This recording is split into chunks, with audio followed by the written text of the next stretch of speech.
Welcome to Pratap classes. दोस्तों, Pratap classes के YouTube channel पर आपका स्वागत है।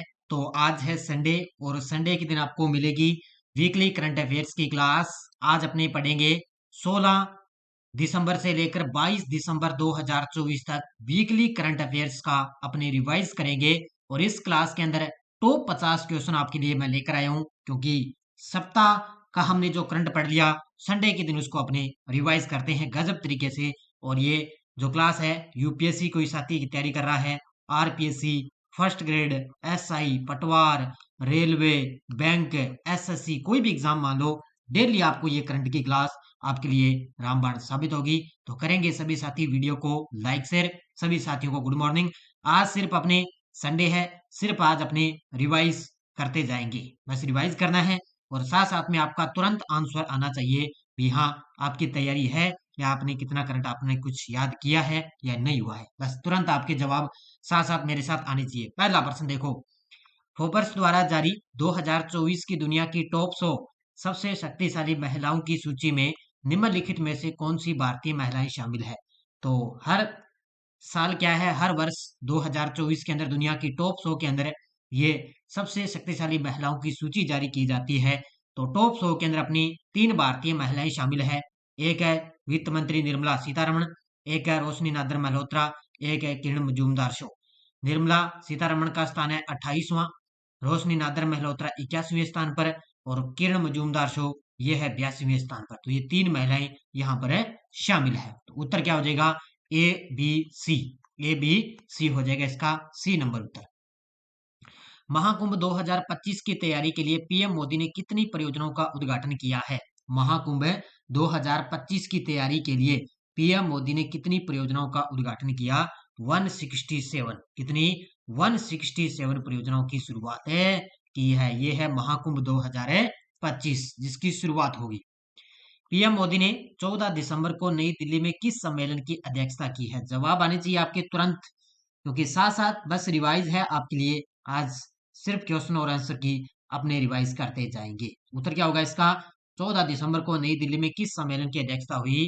तो मुख्य सचिवों का चौथा राष्ट्रीय सम्मेलन। उत्तर क्या हो जाएगा, मुख्य सचिवों का चौथा राष्ट्रीय सम्मेलन। Option number 1।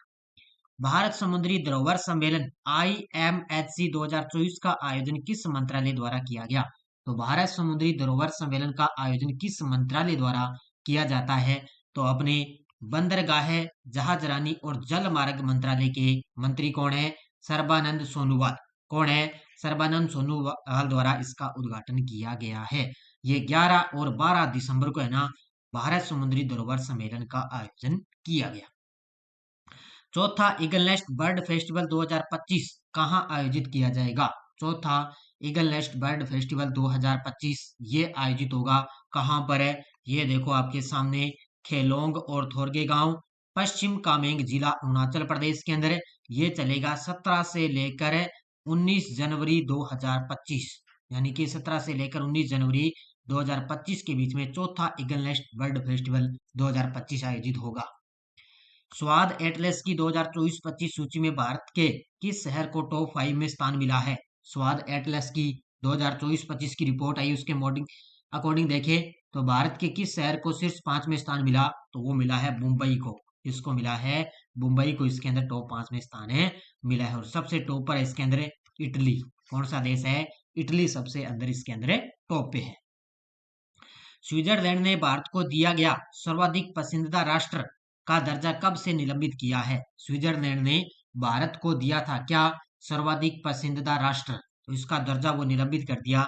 ये कर दिया 1 जनवरी 2025 से। कब से कर दिया, 1 जनवरी 2025 से। निम्नलिखित कथनों पर विचार करें। क्या बात है भी, ये कथन से संबंधित रट लेना इनको अच्छे तरीके से। तो कथनों पर विचार देखो। आवास और शहरी मामलों के मंत्रालय ने स्मार्ट सिटी मिशन की विस्तार करते हुए 8 नए शहरों को विकसित करने के लिए एक नई योजना की शुरुआत की। बिल्कुल सही है। इस योजना के तहत 8,000 करोड़ की प्रदर्शन आधारित चुनौती निधि आवंटित की गई। बिल्कुल सही है।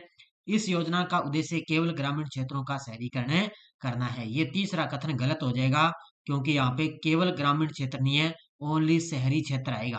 क्या आएगा, ओनली शहरी क्षेत्रों का ग्रामीण करना है। उत्तर क्या हो जाएगा इसका, पहला और दूसरा सही है। इस प्रकार याद रखने ऑप्शन नंबर 1, केवल और 1 और 2 सही है।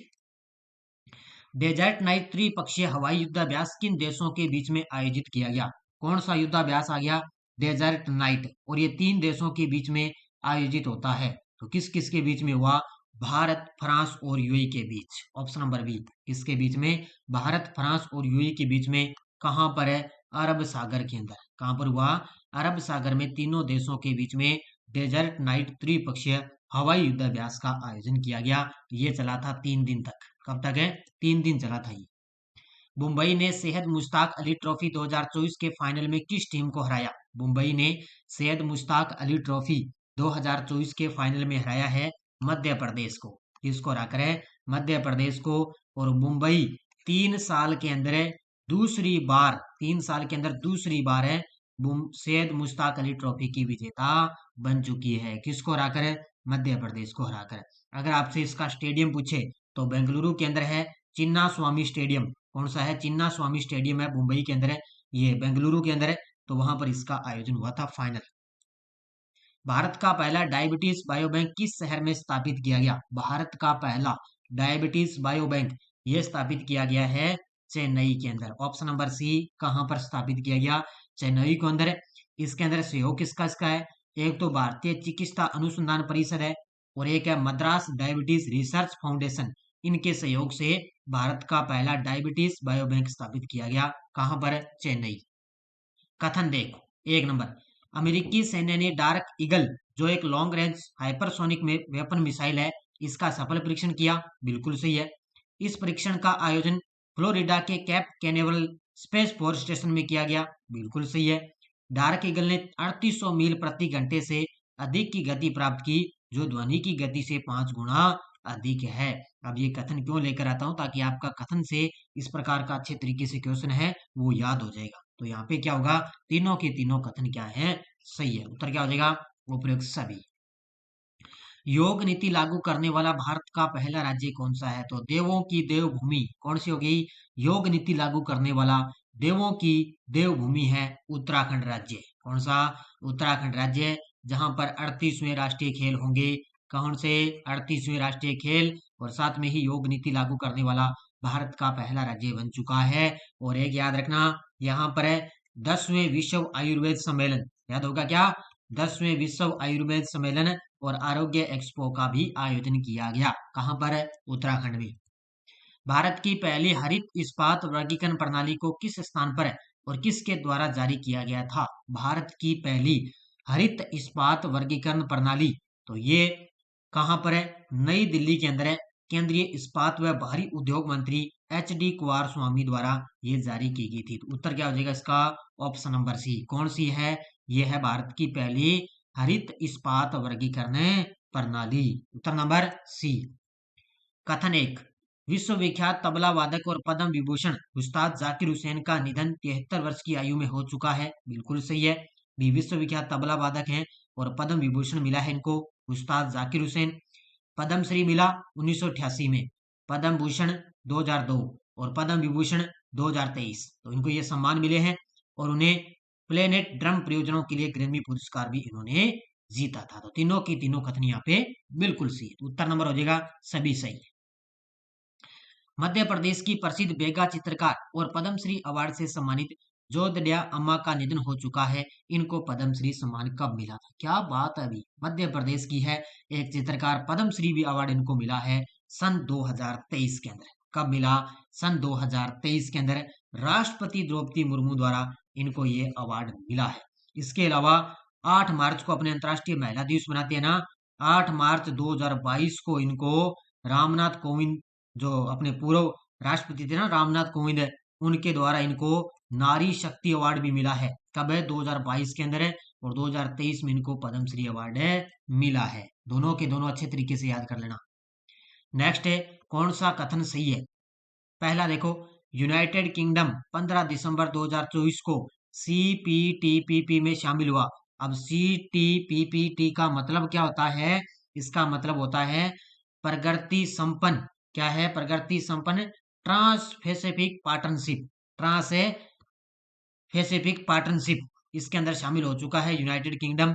और यूनाइटेड किंगडम इसमें शामिल होने वाला पहला यूरोपीय देश बन गया है। और इसका उद्देश्य है प्रशांत क्षेत्र में व्यापार और आर्थिक सहयोग को बढ़ावा देना, ये इसका उद्देश्य है। तो तीनों की तीनों यहाँ पर भी सही है। अब इसका ये मतलब नहीं है मैंने भी सभी लगभग मैंने सारे कथन सही कर दिए। एग्जाम में आपको इस प्रकार नहीं करना है, सारे क्वेश्चन अच्छे तरीके से पढ़ने आपको। भारत सरकार द्वारा शुरू की गई जल वाहक प्रोत्साहन योजना का मुख्य उद्देश्य क्या है? किसके द्वारा शुरू की गई? ये की गई थी भारत सरकार द्वारा। अपने जो केंद्रीय मंत्री हैं सर्बानंद सोनोवाल हैं, केंद्रीय मंत्री हैं सर्बानंद सोनोवाल, उनके द्वारा जल वाहक प्रोत्साहन योजना की शुरुआत की गई। इसका उद्देश्य है लंबी दूरी के माल परिवहन को जल मार्गों की ओर स्थानांतरित करना। यानी कि जितने भी लंबी दूरी के जो माल माल जाते हैं ना, परिवहन जाते हैं, उनको क्या है वहां से हटाकर जल मार्गों की ओर उनको स्थानांतरित करना, ये इनका मुख्य उद्देश्य है। और भारत का लक्ष्य ये रखा है 2030 तक भारत ने लक्ष्य रखा है कि 200 मिलियन टन और 2047 तक 500 मिलियन टन माल परिवहन करना है। टन माल है जो परिवहन करना है, ये उद्देश्य रखा है भारत ने। 12 दिसंबर 2024 को इसरो ने अपने CE-20 क्रायोजेनिक इंजन का सफल हार्ट परीक्षण कहाँ पूरा किया है? क्या बात है अभी। अब जितने भी परीक्षण होते हैं इनको भी आप गजब तरीके से पढ़ सकते हो। तो उत्तर क्या हो जाएगा इसका? कहाँ पर किया गया? ये है तमिलनाडु के महेंद्रगिरी में। कहाँ पर किया गया? तमिलनाडु के महेंद्रगिरी में। अब मैंने देखा कल लगभग साथियों ने उड़ीसा दिया है। कहाँ पर दिया है? उड़ीसा दिया है। तो उड़ीसा के अंदर नहीं है, ये है महेंद्रगिरी तमिलनाडु में। तमिलनाडु के महेंद्रगिरी स्थित इसरो प्रोफेशनल कॉम्प्लेक्स में इसरो ने CE-20 क्रायोजेनिक इंजन का सफल परीक्षण किया है। यही मात खा जाता है अच्छे तरीके से, मैंने तथ्य के अंदर आपको बताया भी है। प्रधानमंत्री मोदी ने 17 दिसंबर को राजस्थान में कितनी करोड़ रुपए से अधिक की 24 परियोजनाओं का उद्घाटन और शिलान्यास किया? तो ये किया है 46,300 करोड़ रुपए की। कितनी? 46,300 करोड़ रुपए की 17 दिसंबर को राजस्थान में, राइजिंग राजस्थान चला था ना जयपुर के अंदर, तो वहां पर मोदी जी ने 24 परियोजनाओं का उद्घाटन और शिलान्यास किया। कितने करोड़ की है? 46,300 करोड़ रुपए की। नीचे दिए गए कथनों पर विचार करें और सही उत्तर चुनें। यह प्रतियोगिता 7 से 15 दिसंबर 2024 के बीच मस्कट ओमान में आयोजित की गई थी। बिल्कुल सही है। महिला junior Asia cup final match में भारत ने चीन को पेनल्टी शूटआउट में 3-2 से हराया। यानी कि महिला जूनियर एशिया कप है जिसका फाइनल कहां पर हुआ? मस्कट ओमान के अंदर इसका आयोजन हुआ था। और इसके अंदर भारत ने फाइनल के अंदर किसको हराया? चीन को हराकर महिला जूनियर एशिया कप जीता है। तो दोनों कथन क्या हैं? बिल्कुल सही। उत्तर नंबर सभी सही। भारत में डेटा सेंटर बाजार में 2027 तक अनुमानित निवेश कितना होने की उम्मीद है? भारत में डेटा सेंटर बाजार में 2027 तक अनुमानित निवेश कितना होने की उम्मीद है? तो ये होगा 100 अरब डॉलर। कितना होगा? 100 अरब डॉलर। कब तक है? 2027 की बात हो रही है। तो उत्तर नंबर 100 अरब डॉलर। नीचे दिए गए कथनों को ध्यानपूर्वक पढ़ें और सही विकल्प चुनें। देखो कथन 1, 100वें तानसेन संगीत समारोह का आयोजन मध्य प्रदेश के ग्वालियर में हुआ। बिल्कुल सही है। जो 100वां तानसेन संगीत समारोह है वो कहां पर हुआ? मध्य प्रदेश के अंदर। इस समारोह में 536 कलाकारों ने 8 शास्त्रीय वाद्य यंत्रों पर एक साथ वादन करके रिकॉर्ड बनाया है। कितने कलाकार थे? 536 कलाकार जिन्होंने 8 शास्त्रीय वाद्य यंत्रों पर एक साथ वादन करके रिकॉर्ड बनाया है। तो उत्तर क्या है? दोनों के दोनों यहाँ पे कथन है बिल्कुल सही है। दोनों कथन यहाँ पे सही है। पहला हो जाएगा इसका। अंतर्राष्ट्रीय सौर गठबंधन में हाल ही में शामिल होने वाला 105वां देश कौन सा है? अंतर्राष्ट्रीय सौर गठबंधन में शामिल होने वाला 105वां देश बन चुका है मोल्दोवा। Option number B. कौन सा बन गया? मोल्दोवा। और 104वां सदस्य कौन सा बना? 104वां बना था अर्मेनिया। कौन सा बना था? 104 नंबर का अर्मेनिया और 105 नंबर का मोल्दोवा बन चुके, क्योंकि विदेश मंत्री गए थे।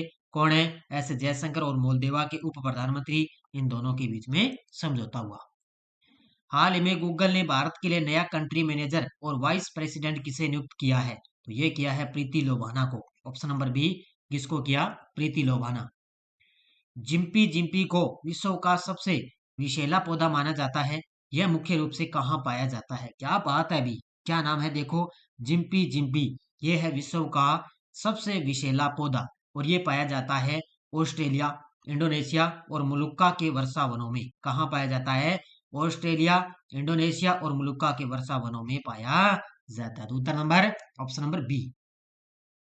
निम्न कथनों पर ध्यान दें और सही विकल्प का चयन। अब आ गया आपके लिए गजब का प्रश्न आ गया। कौन सा आ गया? फीफा जो फुटबॉल वर्ल्ड अवार्ड है वो। FIFA the best football awards 2024 का आयोजन 17 दिसंबर को दोहा कतर में आयोजित किए गए थे। बिल्कुल सही है। कहां पर आयोजित किए गए? Doha Qatar. The best FIFA men's player का पुरस्कार विनीसियस जूनियर को 48 अंकों के साथ दिया गया। और the best FIFA women's player का पुरस्कार एइताना बोनमती को 52 अंकों के साथ दिया गया था। पुरुष वाला याद रखना विनीसियस जूनियर, महिला के अंदर एइताना बोनमती, इन दोनों को अवार्ड दिया गया। कौन सा? FIFA the best football award. तो तीनों के तीनों कथन यहाँ पे सही है, सभी कथन सही है।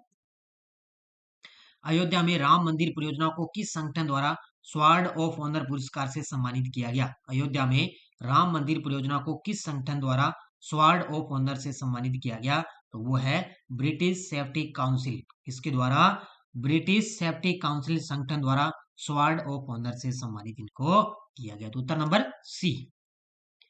ग्वालियर में जीएसआई जियो साइंस म्यूजियम का उद्घाटन किसने किया? ग्वालियर में जीएसआई जियो साइंस म्यूजियम का उद्घाटन किया उपराष्ट्रपति जगदीप धनखड़ ने। Option number C. कहां पर किया?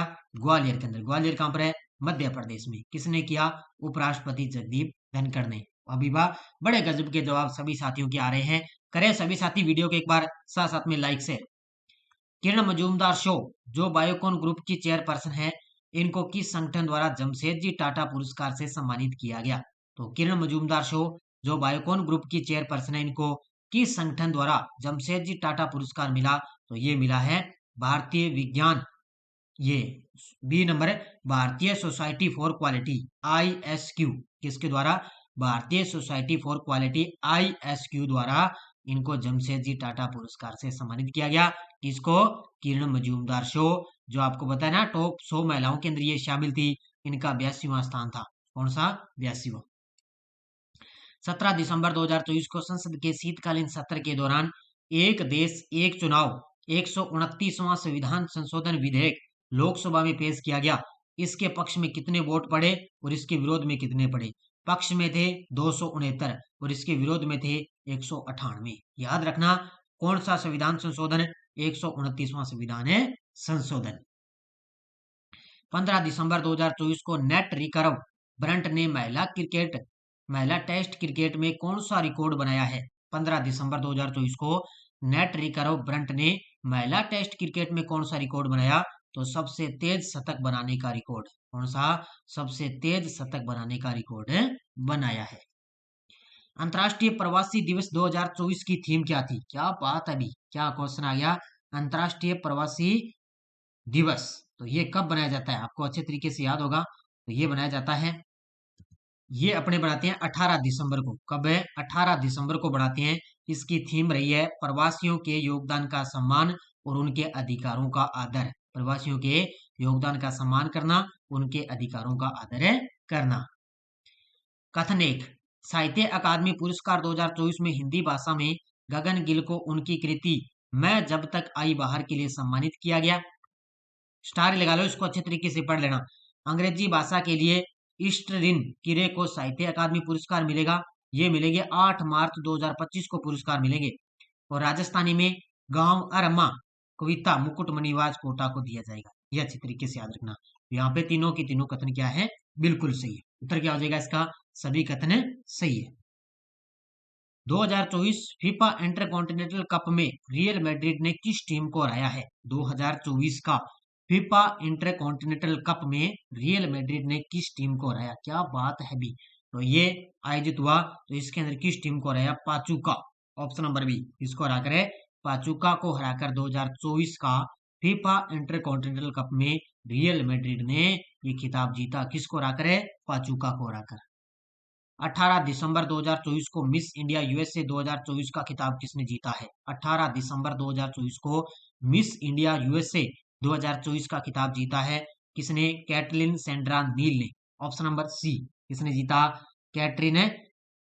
कैटलिन सेंड्रा नील ने मिस इंडिया USA 2024 का खिताब जीता है। उत्तर नंबर सी। किस हॉलीवुड अभिनेता को अमेरिकी नौसेना के प्रतिष्ठित डिंग्सविड पब्लिक सर्विस अवार्ड से सम्मानित किया गया? तो किसको? यह किया गया टॉम क्रूज को।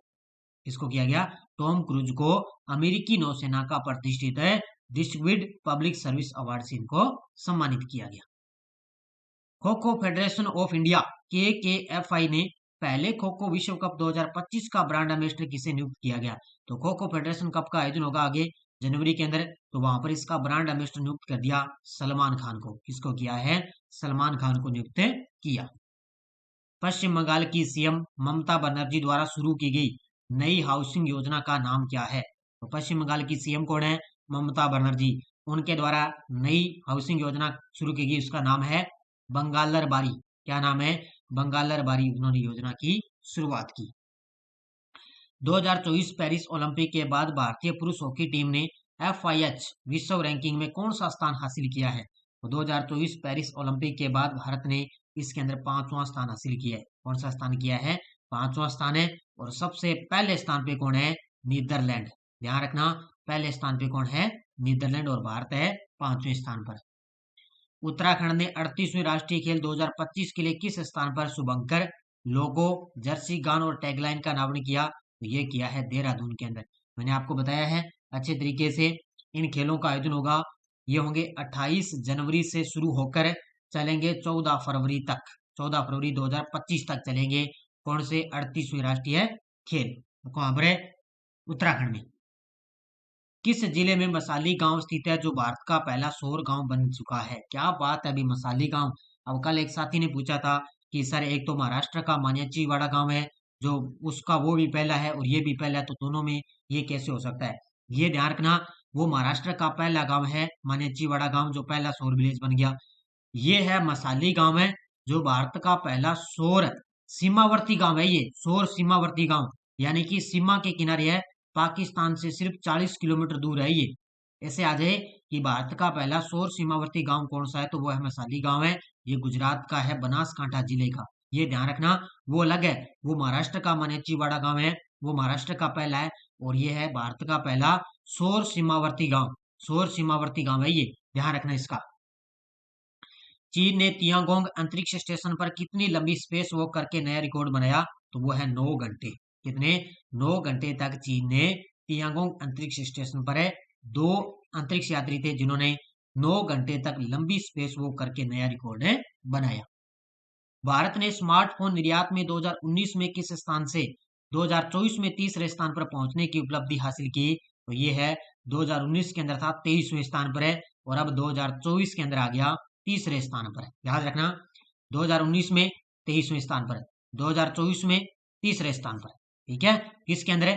भारत ने स्मार्टफोन निर्यात के अंदर। याद रखना है आंकड़े अच्छे तरीके से। किस भारतीय शिक्षाविद को भूटान के राजा जिग्मे खेसर नामग्याल ने 170वें भूटानी राष्ट्रीय दिवस समारोह में दासों की उपाधि और रेड स्कार्फ से सम्मानित किया? तो ये किया है अरुण कपूर को। किसको सम्मानित किया गया? अरुण कपूर को दासों की उपाधि और रेड स्कार्फ से सम्मानित किया है। किसने? भूटान के राजा ने। किस भारतीय सेना प्रमुख ने बेंगलुरु में भारतीय सेना AI इंक्यूबेशन सेंटर की शुरुआत की है? किस भारतीय सेना प्रमुख ने? तो वो की है सेना प्रमुख जनरल उपेंद्र द्विवेदी ने। उत्तर क्या हो जाएगा? ऑप्शन नंबर सी, बेंगलुरु में भारतीय सेना AI इंक्यूबेशन सेंटर की शुरुआत की है। कथन 1, भारत मोबिलिटी ग्लोबल एक्सपो 2025 का आयोजन 17 से 22 जनवरी को दिल्ली NCR में किया जाएगा। याद रखना, यह आयोजन दुनिया का दूसरा सबसे बड़ा ऑटो शो बनने के लिए तैयार है। बिल्कुल सही है। 1500 से अधिक प्रदर्शक और अनुमानित 5 लाख से अधिक यहाँ पर आगंतुक भाग लेंगे। तो इसका आयोजन होगा 17 से लेकर 22 दिसंबर, ये 22 जनवरी को दिल्ली NCR में किया जाएगा। तो सारे कथन क्या है? सही है। 10वां अंतर्राष्ट्रीय वन मेला किस राज्य में आयोजित किया जा रहा है? तो 10वां अंतर्राष्ट्रीय मेला है वो किस राज्य में आयोजित किया जा रहा है? मध्य प्रदेश के भोपाल में। कहां पर है? मध्य प्रदेश के भोपाल में। ये 17 दिसंबर से लेकर 23 दिसंबर तक चला। 17 से लेकर 23 दिसंबर तक। ओम प्रकाश चौटाला का निधन हो चुका। ये किस राज्य के दिग्गज राजनेता और पूर्व मुख्यमंत्री थे? तो ये थे हरियाणा के। किसके थे? हरियाणा के रहे थे ओम प्रकाश चौटाला का निधन हो गया। हरियाणा के पूर्व मुख्यमंत्री थे।